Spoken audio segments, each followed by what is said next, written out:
Naudlot na pag-takeover ni Renz Abando, maituloy na kaya niya kontra sa team ni Carl Tamayo. Maipagpagkaya ni Carl Tamayo ang depensa ni Abando, at mamaintain niya kaya ang 20 points per game niya na record.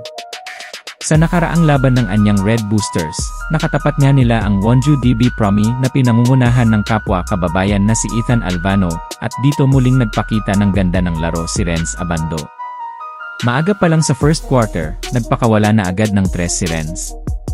Mukhang komportable ang galaw niya, aggressive sa depensa, mabilis sa transition, at laging nasa tamang pwesto para sa rebound.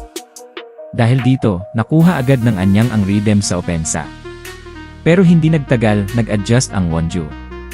Unti-unti silang nakashoot mula sa labas at sa mid-range, kaya nabawi nila ang kalamangan.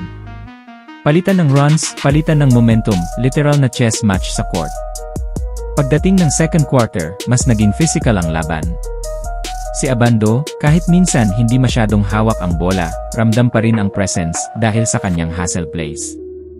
Chase down attempts, deflections, at matitigas na closeouts, lahat ginagawa niya para manatili sa laban ng anyang. Sa third quarter, umarangkada naman si Ethan Albano. Inside and outside, halos lahat pumapasok. Dito nagsimulang lumayo ang Wonju at medyo napilitan ang anyang na humabol. Pero sa fourth quarter, dito halos mag-takeover si Renz. Bumira ulit siya mula sa 3, umatake sa ilalim, at halos lahat ng rebound ay kanya. Dinadaan niya sa sipag at hustle ang laro. Halos mapasigaw ang crowd sa energy na dala niya. Unti-unting bumaba ang kalamangan ng Wonju, at biglang nagkaroon ng pag-asa ang anyang. Sayang lang, kinapos sa conversion ang Red Boosters sa dulo.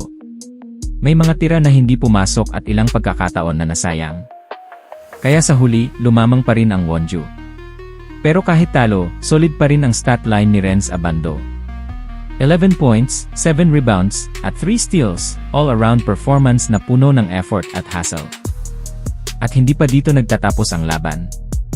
Bukas, susunod na makakatapat ng anyang Red Boosters ang Changwon LG Sakers, ang team naman ni Carl Tamayo.